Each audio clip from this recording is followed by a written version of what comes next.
ಮಧ್ಯಪ್ರಾಚ್ಯದಲ್ಲಿ ನಡೆಯುತ್ತಿರುವಂತಹ ಯುದ್ಧ 28ನೇ ದಿನವೂ ಮುಂದುವರೆದಿದೆ. ಈ ಮಧ್ಯೆ ಟ್ರಂಪ್ ಇರಾನ್ಗೆ ಕದನ ವಿರಾಮಕ್ಕೆ ಒಪ್ಪಿಕೊಳ್ಳೋಕೆ ಏಪ್ರಿಲ್ 6ರ ರಾತ್ರಿ 8 ಗಂಟೆವರೆಗೆ ಸಮಯವನ್ನು ಕೊಟ್ಟಿದ್ದಾರೆ. ಅಲ್ಲಿವರೆಗೂ ಇರಾನ್ ಯಾವುದೇ ಇಂಧನ ಸೌಕರ್ಯ ಹಾಗೂ ವಿದ್ಯುತ್ ಸ್ಥಾವರಗಳ ಮೇಲೆ ದಾಳಿ ಮಾಡಲ್ಲ ಅಂತ ಹೇಳಿದ್ದಾರೆ. ಇರಾನ್ ಬೇಡ್ಕೊಂಡಿದ್ದಕ್ಕೆ ಸಮಯ ಕೊಟ್ಟಿದ್ದೀವಿ ಅಂತ ಟ್ರಂಪ್ ಹೇಳಿದ್ದಾರೆ. ಇರಾನ್ ಜೊತೆ ಒಳ್ಳೆ ರೀತಿಯ ಮಾತುಕತೆ ನಡೀತಾ ಇದೆ. ಶೀಘ್ರವೇ ಇದು ಫಲಪ್ರದ ಆಗಬಹುದು ಅಂತ ಟ್ರಂಪ್ ಹೇಳಿದ್ದಾರೆ. ಹೀಗಾಗಿ ನಾವು ಇರಾನ್ನ ಇಂಧನ ಸೌಕರ್ಯ ಮೇಲೆ ದಾಳಿ ಮಾಡಲ್ಲ ಅಂತ ಹೇಳಿದ್ದಾರೆ.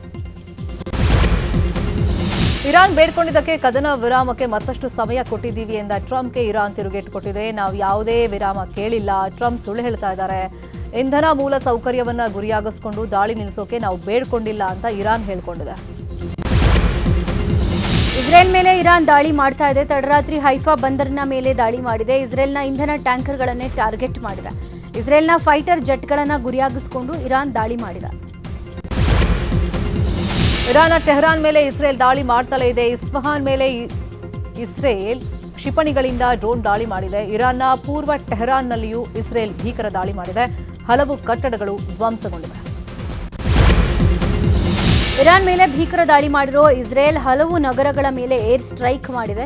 ಇಸ್ಫಹಾನ್ನ ಕಶನ್ ನಗರದ ಮೇಲೂ ಇಸ್ರೇಲ್ ಹಿಂಸಾತ್ಮಕ ದಾಳಿ ಮಾಡಿದೆ. ಇಸ್ರೇಲ್ ದಾಳಿಯಲ್ಲಿ ಹಲವರು ಮೃತಪಟ್ಟಿರುವ ಶಂಕೆ ವ್ಯಕ್ತವಾಗಿದೆ. ಇರಾನ್ನ ಉರ್ಮಿಯಾದ ಮೇಲೂ ಕೂಡ ಇಸ್ರೇಲ್ ಕ್ಷಿಪಣಿ ದಾಳಿ ಮಾಡಿದೆ. ಉರ್ಮಿಯಾದ ವಸತಿ ಪ್ರದೇಶದ ಮೇಲೆ ಇಸ್ರೇಲ್ ಭೀಕರ ದಾಳಿ ಮಾಡಿದ್ದು ಹಲವರು ಮೃತಪಟ್ಟಿದ್ದಾರೆ ಎನ್ನಲಾಗಿದೆ. ಉರ್ಮಿಯಾದ ಕಟ್ಟಡದ ಮೇಲೆ ಇಸ್ರೇಲ್ ಬ್ಯಾಲಿಸ್ಟಿಕ್ ಮಿಸೈಲ್ಗಳಿಂದ ದಾಳಿ ಮಾಡಿದೆ. ಲೆಬನಾನ್ನ ಬೈರುತ್ ಮೇಲೂ ಇಸ್ರೇಲ್ ದಾಳಿ ಮಾಡಿದೆ. ಹೆಜ್ಬುಲ್ಲಾ ಭದ್ರಕೋಟೆಯನ್ನು ಗುರಿಯಾಗಿಸಿಕೊಂಡು ಇಸ್ರೇಲ್ ದಾಳಿ ಮಾಡಿದ್ದು ಭಾರೀ ಸ್ಫೋಟಗಳು ಕೇಳಿ ಬಂದಿವೆ. ಬೈರುತ್ನ ದಕ್ಷಿಣ ಉಪನಗರಗಳ ಮೇಲೆ ಇಸ್ರೇಲ್ ದಾಳಿ ಮಾಡಿದ್ದು ಭಾರೀ ಹೊಗೆ ಬಂದಿದೆ.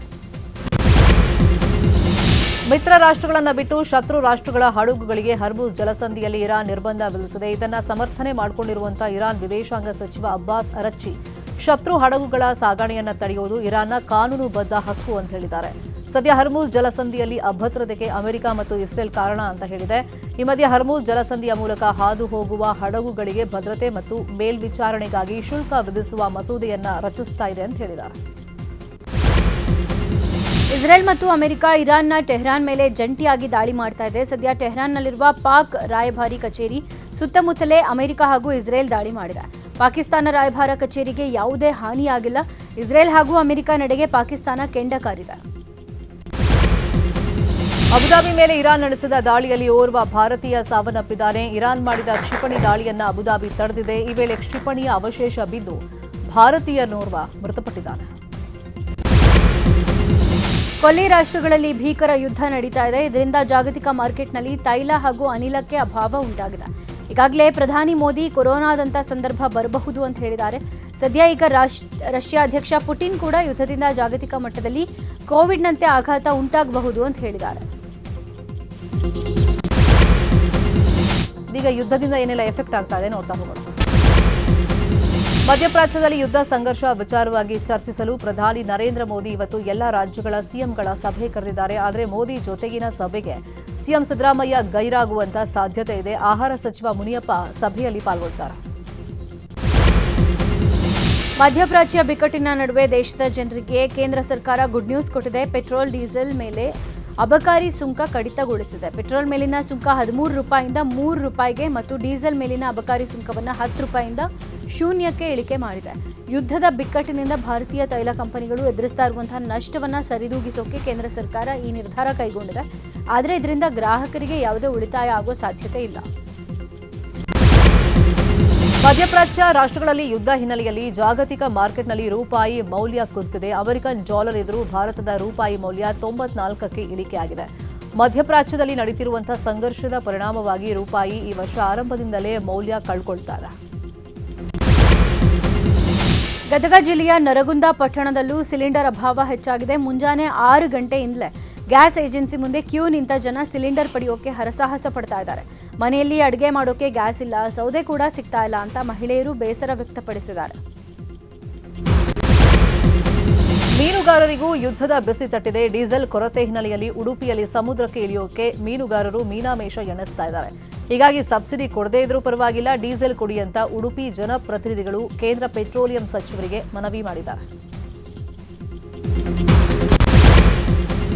ಈಗ ಬೈ ಎಲೆಕ್ಷನ್ ಕುರಿತಾದ ಸುದ್ದಿಗಳು. ಬಾಗಲಕೋಟೆ ಬೈ ಎಲೆಕ್ಷನ್ ಅಖಾಡದಲ್ಲಿ ಪ್ರಚಾರದ ಅಬ್ಬರ ಜೋರಾಗಿದೆ. ಬಿಜೆಪಿ ಅಭ್ಯರ್ಥಿ ಪರ ಶ್ರೀರಾಮುಲು ಮತಯಾಚನೆ ಮಾಡಿದ್ದಾರೆ. ಕಿಲ್ಲಾ ಗಲ್ಲಿಯಲ್ಲಿ ರಾಮುಲು ಬಿಜೆಪಿ ಅಭ್ಯರ್ಥಿ ಪರ ಪ್ರಚಾರ ಮಾಡಿದ್ರು. ಈ ವೇಳೆ ಕಾಂಗ್ರೆಸ್ ಮುಖಂಡರ ಮನೆಯಲ್ಲೇ ರಾಮುಲು ಸುದ್ದಿಗೋಷ್ಠಿ ನಡೆಸಿದ್ದಾರೆ.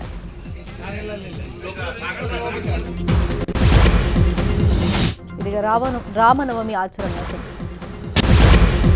ಎಲ್ಲೆಡೆ ರಾಮನವಮಿ ಸಂಭ್ರಮ ಮನೆ ಮಾಡಿದೆ. ರಾಮ ಜನ್ಮಭೂಮಿ ಉತ್ತರ ಪ್ರದೇಶದ ಅಯೋಧ್ಯೆಯಲ್ಲೂ ಸಡಗರ ಸಂಭ್ರಮ ಮನೆ ಮಾಡಿದೆ. ರಾಮನವಮಿ ನಿಮಿತ್ತ ರಾಮ ಮಂದಿರದಲ್ಲಿ ವಿಶೇಷ ಪೂಜೆ ಕೈಂಕರ್ಯಗಳು ಜರುಗಿವೆ.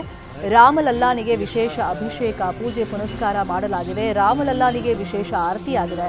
ಇನ್ನು ರಾಮನವಮಿ ಹಿನ್ನೆಲೆಯಲ್ಲಿ ಸಾವಿರಾರು ಭಕ್ತರು ಅಯೋಧ್ಯೆಗೆ ಭೇಟಿ ಕೊಟ್ಟಿದ್ದಾರೆ.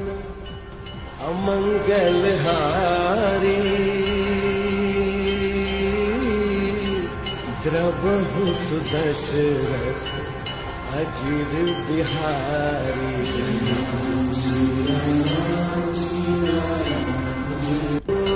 मंगल. ರಾಮನವಮಿ ಹಾಗೂ ಚೈತ್ರ ನವರಾತ್ರಿಯ 9ನೇ ದಿನದ ಹಿನ್ನೆಲೆ ಉತ್ತರ ಪ್ರದೇಶದ ಅಯೋಧ್ಯೆ ರಾಮ ಮಂದಿರ ಹಾಗೂ ದೇವಾಲಯದ ಸುತ್ತಮುತ್ತ ಭಾರೀ ಭದ್ರತೆ ಕೊಡಲಾಗಿದೆ. ಲಖನೌ ಎಡಿಜಿ ಪ್ರವೀಣ್ ಕುಮಾರ್ ಸ್ಥಳಕ್ಕೆ ಭೇಟಿ ನೀಡಿ ಭದ್ರತೆಯ ಪರಿಶೀಲನೆ ಮಾಡಿದ್ದಾರೆ. ಅಲ್ಲದೆ ಡ್ರೋನ್ ಮತ್ತು ಸಿಸಿಟಿವಿ ಕ್ಯಾಮೆರಾ ಅಳವಡಿಸಲಾಗಿದ್ದು ಯಾವುದೇ ಅನಾಹುತ ಸಂಭವಿಸದಂತೆ ಎಚ್ಚರ ವಹಿಸಲಾಗಿದೆ.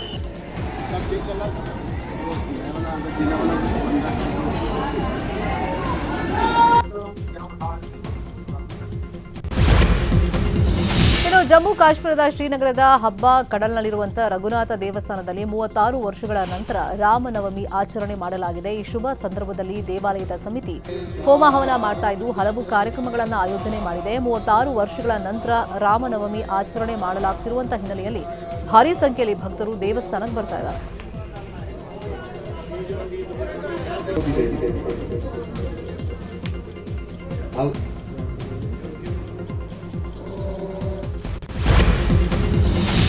ರಾಮನವಮಿ ಹಿನ್ನೆಲೆ ಜಮ್ಮು ಕಾಶ್ಮೀರದ ಕತ್ರಾದಲ್ಲಿರೋ ವೈಷ್ಣೋದೇವಿಯ ದೇವಸ್ಥಾನದಲ್ಲೂ ವಿಶೇಷ ಪೂಜೆ ಮಾಡಲಾಗಿದೆ. ಈ ಹಿನ್ನೆಲೆ ಹೆಚ್ಚಿನ ಸಂಖ್ಯೆಯಲ್ಲಿ ಭಕ್ತರು ಆಗಮಿಸಿ ಪ್ರಾರ್ಥನೆ ಸಲ್ಲಿಸುತ್ತಿದ್ದಾರೆ.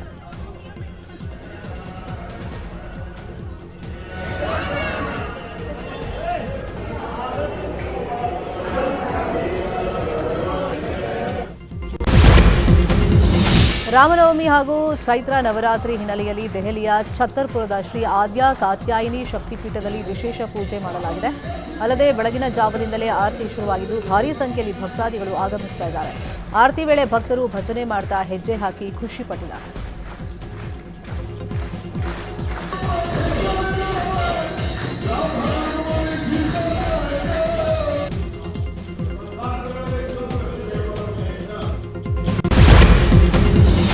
ದೆಹಲಿಯ ಕಲ್ಕಾಜಿ ದೇವಸ್ಥಾನದಲ್ಲಿ ಭಕ್ತರ ದಂಡೆ ಹರಿದು ಬಂದಿದೆ. ಬೆಳಗಿನ ಜಾವದಿಂದಲೇ ದೇವಸ್ಥಾನದಲ್ಲಿ ವಿಶೇಷ ಪೂಜೆ ಶುರುವಾಗಿದ್ದು ದೇವರ ದರ್ಶನಕ್ಕಾಗಿ ಭಕ್ತರು ರಾತ್ರಿಯಿಂದಲೇ ಸರತಿ ಸಾಲಲ್ಲಿ ನಿಂತಿದ್ದಾರೆ. ಇನ್ನು ಬೆಳಗ್ಗೆ ಅಷ್ಟೊತ್ತಿಗೆ ಸಾವಿರಾರು ಸಂಖ್ಯೆಯಲ್ಲಿ ಭಕ್ತರು ಆಗಮಿಸಿದ್ದು ಗರ್ಭಗುಡಿಯಲ್ಲೇ ನೂಕು ನುಗ್ಗಲು ಉಂಟಾಗಿದೆ.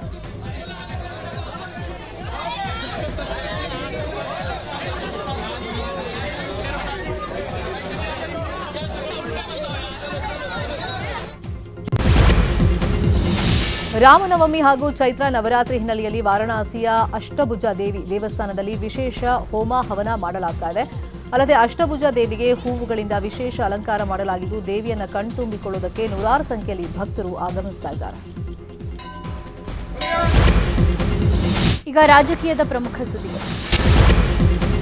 ಬೆಂಗಳೂರು ಪೂರ್ವ ನಗರ ಪಾಲಿಕೆಯ ಬಜೆಟ್ ಮಂಡನೆಯಾಗಿದೆ. ಒಟ್ಟು 3,889 ಕೋಟಿ ಮೌಲ್ಯದ ಬಜೆಟ್ ಮಂಡಿಸಲಾಗಿದೆ.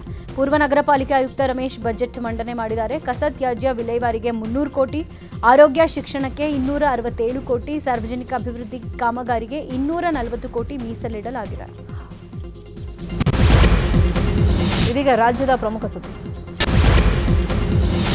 ಇಳಿಜಾರಿನಲ್ಲಿ ಸ್ಟೀಲ್ ಸಾಗಿಸ್ತಾ ಇದ್ದ ಲಾರಿ ನಿಯಂತ್ರಣ ತಪ್ಪಿ ಕಾರ್ಗೆ ಡಿಕ್ಕಿ ಹೊಡೆದಿದೆ. ಗುದ್ದಿದ ರಭಸಕ್ಕೆ ಗುಜರಿ ಗೋಡೌನ್ಗೆ ಬೆಂಕಿ ಹೊತ್ಕೊಂಡು ಸುಟ್ಟು ಕರಕಲಾಗಿದೆ. ಬೆಂಗಳೂರಿನ ಕುರುಬರಹಳ್ಳಿ ಬಳಿಯಲ್ಲಿ ಘಟನೆ ನಡೆದಿದೆ. ಲಾರಿ ಡಿಕ್ಕಿಯಾದ ಪರಿಣಾಮ ಕಾರ್ ಒಳಗೆ ಮಲಗಿದ್ದ ಯುವಕ ಅಂಬಾದಾಸ್ ಸಾವನ್ನಪ್ಪಿದ್ದಾನೆ. ಲಾರಿ ಚಾಲಕ ಶರ್ಮಾಗೆ ಸಣ್ಣ ಪುಟ್ಟ ಗಾಯಗಳಾಗಿದ್ದು ಆಸ್ಪತ್ರೆಗೆ ದಾಖಲಿಸಲಾಗಿದೆ. ಇನ್ನು ಘಟನೆಯಲ್ಲಿ ಲಾರಿ ಹಾಗೂ ಕಾರ್ ಹೊತ್ತಿ ಉರಿದಿವೆ.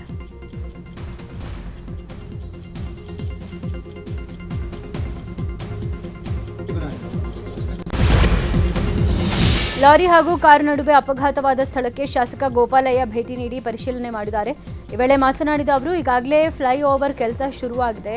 ರಿಂಗ್ ರೋಡ್ನಿಂದ ಶಿವನ ಟೆಂಪಲ್ವರೆಗೂ ರಸ್ತೆ ಕಾಮಗಾರಿ ನಡೀತಾ ಇದೆ. ಇಲ್ಲೆಲ್ಲ ಹೆವಿ ವೆಹಿಕಲ್ ಬರೋ ಹಾಗಿಲ್ಲ. ಪೊಲೀಸರ ಕಣ್ ತಪ್ಪಿಸಿ ಒಳಗೆ ಬಂದಿದ್ದಾನೆ. ಸಾಕಷ್ಟು ಲೋಡ್ ಮಾಡ್ಕೊಂಡು ಬಂದಿದ್ದಾನೆ. ಕಾರ್ ಡ್ರೈವರ್ ಕಾರ್ ಸೈಡಿಗೆ ಹಾಕಿ ಮಲಗಿದ್ದ. ಲಾರಿ ಡಿಕ್ಕಿ ಹೊಡೆದಿರೋದಕ್ಕೆ ಕಾರಲ್ಲೇ ಆತ ಸಾವನ್ನಪ್ಪಿದ್ದಾನೆ ಅಂತ ಶಾಸಕ ಗೋಪಾಲಯ್ಯ ತಿಳಿಸಿದ್ರು. ಶಿವಮೊಗ್ಗದ ಆಗುಂಬೆ ಘಾಟಿಯಲ್ಲಿ ಮರ ಉರುಳು ಬಿದ್ದು ಟ್ರಾಫಿಕ್ ಜಾಮ್ ಉಂಟಾಗಿತ್ತು. ಘಾಟಿಯ 4ನೇ ತಿರುವಿನಲ್ಲಿ ಬೃಹತ್ ಮರ ಬಿದ್ದಿತ್ತು. ಮರ ಉರುಳಿದ ಪರಿಣಾಮ ವಾಹನ ಸಂಚಾರ ಬಂದ್ ಆಗಿತ್ತು. ತೀರ್ಥಹಳ್ಳಿ ಉಡುಪಿ ಮಾರ್ಗದಲ್ಲಿ ಘಾಟಿಯ ಎರಡೂ ಕಡೆ ಟ್ರಾಫಿಕ್ ಜಾಮ್ ಉಂಟಾಗಿತ್ತು.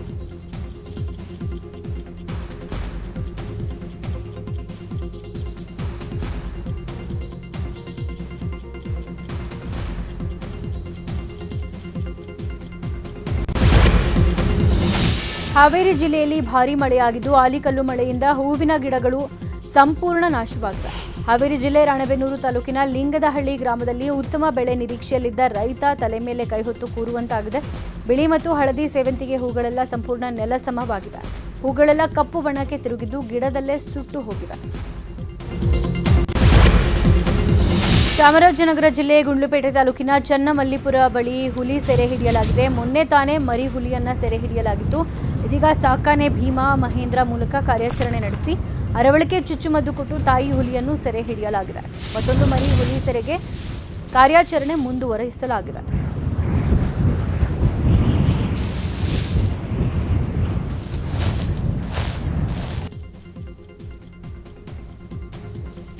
ಚನ್ನಮಲ್ಲಿಪುರದಲ್ಲಿ ಇವತ್ತು ಹುಲಿ ಕಾಣಿಸ್ಕೊಂಡಿದ್ದು, ಹುಲಿ ಹಿಡಿಯುವ ಕಾರ್ಯಾಚರಣೆಯಲ್ಲಿ ಇವತ್ತು ಏಡಿ ಭೀಮಾ ಮತ್ತು ಇನ್ನೊಂದು ಯಾವ್ದು ಆನೆ ಗುರು ಅಭಿಮನ್ಯು 2 ಆನೆಗಳನ್ನು ಮಹೇಂದ್ರ 2 ಆನೆಗಳನ್ನು ಕರೆಸಿದ್ದಾರೆ.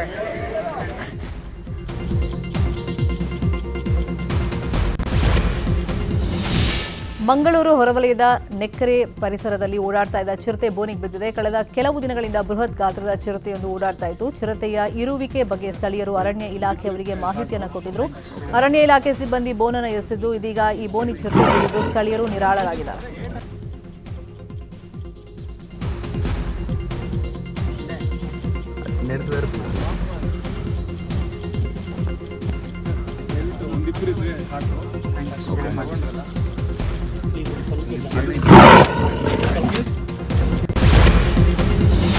ಗುಜರಿ ಅಂಗಡಿಯಲ್ಲಿ ಆಕಸ್ಮಿಕ ಬೆಂಕಿ ಕಾಣಿಸಿಕೊಂಡು ಅಪಾರ ಪ್ರಮಾಣದ ವಸ್ತುಗಳು ಸುಟ್ಟು ನಾಶವಾಗಿವೆ. ಮೈಸೂರಿನ ಎಚ್ಡಿ ಕೋಟೆ ತಾಲೂಕಿನ ಕೂಸೆ ಹುಂಡಿ ಬಳಿ ಘಟನೆ ನಡೆದಿದೆ. ಗುಜರಿಯಲ್ಲಿ ಕಾಣಿಸಿಕೊಂಡ ಬೆಂಕಿಯಿಂದ ಸುತ್ತಮುತ್ತಲಿನ ಪ್ರದೇಶದಲ್ಲಿ ದಟ್ಟ ಹೊಗೆ ಆವರಿಸಿತ್ತು.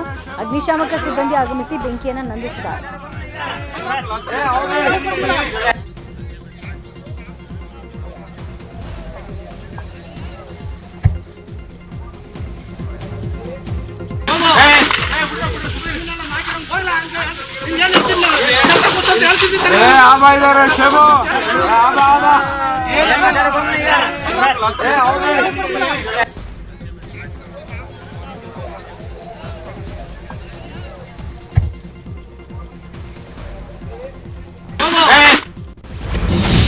ಬೈಕ್ ಅಪಘಾತ ಹಿನ್ನೆಲೆಯಲ್ಲಿ 2 ಗುಂಪುಗಳ ನಡುವೆ ಹೊಡೆದಾಟ ಆಗಿ 2 ಗಂಭೀರವಾಗಿ ಗಾಯಗೊಂಡಿದ್ದಾರೆ. ಉತ್ತರ ಕನ್ನಡ ಜಿಲ್ಲೆಯ ಭಟ್ಕಳದ ಜಾಲಿಯ ದೇವಿ ನಗರದಲ್ಲಿ ಘಟನೆ ನಡೆದಿದೆ. ಬೈಕ್ ಅಪಘಾತದ ಹಿನ್ನೆಲೆಯಲ್ಲಿ 2 ಗುಂಪುಗಳ ಮಧ್ಯೆ ಗಲಾಟೆಯಾಗಿದ್ದು, ಇಬ್ಬರಿಗೆ ಚಾಕು ಇರಿಯಲಾಗಿದೆ. ಗಾಯಾಳುಗಳನ್ನು ಭಟ್ಕಳ ಸರ್ಕಾರಿ ಆಸ್ಪತ್ರೆಗೆ ದಾಖಲಿಸಿ ಚಿಕಿತ್ಸೆಯನ್ನು ನೀಡಲಾಗುತ್ತಿದೆ.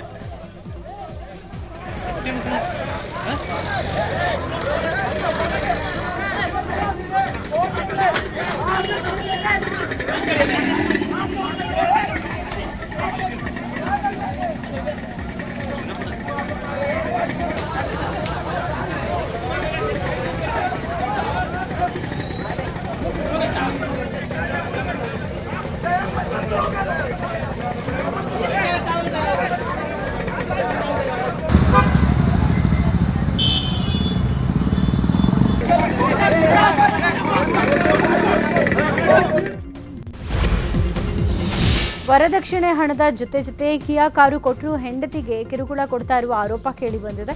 ಚಿಕ್ಕಬಳ್ಳಾಪುರದ ಶಿಡ್ಲಘಟ್ಟ ಸಂತೋಷ್ ನಗರದ ನಿವಾಸಿ ಮಿಸ್ಬಾ ಕೌಸರ್ ಕಿರುಕುಳಕ್ಕೊಳಗಾದ ಮಹಿಳೆ. 2 ವರ್ಷದ ಹಿಂದೆ ಶಾಹಿದ್ ಪಾಷಾ ಅನ್ನುವರ ಜೊತೆಗೆ ಮಿಸ್ಬಾ ಕೌಸರ್ಗೆ ಮದುವೆ ಆಗಿತ್ತು. ಮದುವೆಯಾಗಿ 2 ವರ್ಷ ಆದರೂ ನಿರಂತರವಾಗಿ ಕಿರುಕುಳ ಕೊಡಲಾಗ್ತಾ ಇದೆ ಅಂತ ಗಂಡ ಹಾಗೂ ಅತ್ತೆ ಮಾವ ಸೇರಿ 7 ಜನರ ವಿರುದ್ಧ ಮಿಸ್ಬಾ ಆರೋಪ ಮಾಡಿದ್ದಾರೆ. ಕೊಪ್ಪಳದಲ್ಲಿ ಸಾರ್ವಜನಿಕವಾಗಿ ಮಚ್ಚು ಹಿಡಿದು ಕುಣಿದವರ ಮೇಲೆ ಕೇಸ್ ದಾಖಲಾಗಿದೆ.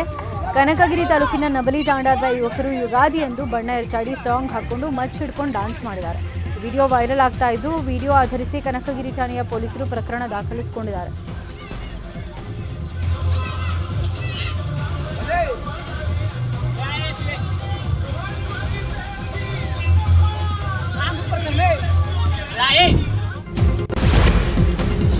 ಅರಣ್ಯ ಇಲಾಖೆ ನೇಮಕಾತಿ ಹೆಸರಲ್ಲಿ ಯುವಕರಿಗೆ ಆದೇಶ ಪತ್ರ ನೀಡಿ ವಂಚನೆಯನ್ನು ಮಾಡಲಾಗಿದೆ. ತುಮಕೂರಲ್ಲಿ ಘಟನೆ ನಡೆದಿದ್ದು, ಸುಮಾರು 15 ಯುವಕರಿಗೆ ನಕಲಿ ನೇಮಕಾತಿ ಪತ್ರ ನೀಡಿ ಒಬ್ಬೊಬ್ಬರಿಂದ 5 ಲಕ್ಷ ಹಣ ಪಡೆದು ವಂಚನೆಯನ್ನ ಮಾಡಲಾಗಿದೆ. ವಡ್ಡರಹಳ್ಳಿ ಗ್ರಾಮದ ತೋಟದಲ್ಲಿ ಮಾಹಿತಿ ಮತ್ತು ತರಬೇತಿ ಕೇಂದ್ರ ಅಂತ ಶೆಡ್ ನಿರ್ಮಿಸಿ ಯುವಕರಿಗೆ ತರಬೇತಿ ನೀಡಿ ವಂಚಿಸಿದರು. ಘಟನೆ ಸಂಬಂಧ ಸಹಾಯಕ ಅರಣ್ಯ ಸಂರಕ್ಷಣಾಧಿಕಾರಿ ಪವಿತ್ರ ವಿ ನೇತೃತ್ವದಲ್ಲಿ ಕಾರ್ಯಾಚರಣೆ ಮಾಡ್ತಾ ಇದ್ದು, ಆರೋಪಿಗಳಾದ ಕಿರಣ್, ತುಮಕೂರಿನ ಪವನ್, ಉದಯ್ ಅನ್ನೋರನ್ನ ಬಲೆ ಬೀಸಿ ಹಿಡಿಯಲಾಗಿದೆ. ಡಾಗ್ ಸತೀಶ್ ಸ್ನೇಹಿತ ಗಿರೀಶ್ ಕುಮಾರ್ ನಾಯ್ಡುಗೆ ಬೆದರಿಕೆ ಹಿನ್ನೆಲೆ ಬಿಗ್ ಬಾಸ್ ಮಾಜಿ ಸ್ಪರ್ಧಿ ರಜತ್ಗೆ ಪೊಲೀಸರು ನೋಟಿಸ್ ಕೊಟ್ಟಿದ್ದಾರೆ. ಸೋಮವಾರ ಖುದ್ದು ವಿಚಾರಣೆಗೆ ಬರುವಂತೆ ಕೆಆರ್ ಪುರಂ ಪೊಲೀಸರು ನೋಟಿಸ್ ಕೊಟ್ಟಿದ್ದಾರೆ. ಇದೀಗ ದೇಶ ವಿದೇಶದ ಪ್ರಮುಖ ಸುದ್ದಿ. ಉತ್ತರ ಪ್ರದೇಶದ ನೋಯ್ಡಾದಲ್ಲಿ ಅಗ್ನಿ ಅವಘಡ ಸಂಭವಿಸಿದೆ. ನೋಯ್ಡಾದ ಪೊಲೀಸ್ ಠಾಣೆ 49ರ ಅಡಿಯಲ್ಲಿ ಖಾಸಗಿ ಕಟ್ಟಡದಲ್ಲಿ ಬೆಂಕಿ ಕಾಣಿಸಿಕೊಂಡಿದ್ದು, ಅಗ್ನಿಶಾಮಕ ಸಿಬ್ಬಂದಿಯಿಂದ ಬೆಂಕಿ ನಂದಿಸುವಲ್ಲಿ ಹರಸಾಹಸ ಪಡಲಾಗ್ತಾ ಇದೆ. ಅದೃಷ್ಟವಶಾತ್ ಘಟನೆಯಲ್ಲಿ ಯಾವುದೇ ಸಾವು ನೋವು ಸಂಭವಿಸಿಲ್ಲ. ಮಧ್ಯಪ್ರದೇಶದ ಗ್ವಾಲಿಯರ್ನಲ್ಲಿ ಭೀಕರ ಅಪಘಾತ ಆಗಿದೆ. ಧಾಟಿಪುರ ಜೈನ ದೇವಾಲಯದ ಬಳಿ ಕಾರ್ ಚಾಲಕ ಆಟೋಗೆ ಡಿಕ್ಕಿ ಹೊಡೆದಿದ್ದಾನೆ. ಭೀಕರ ಅಪಘಾತದಲ್ಲಿ 5 ಮೃತಪಟ್ಟಿದ್ದಾರೆ. 4 ಆಸ್ಪತ್ರೆಯಲ್ಲಿ ಚಿಕಿತ್ಸೆ ಪಡಿತಾ ಇದ್ದಾರೆ. ಸದ್ಯ ಕಾರಿನ ಚಾಲಕನನ್ನ ಬಂಧಿಸಲಾಗಿದೆ.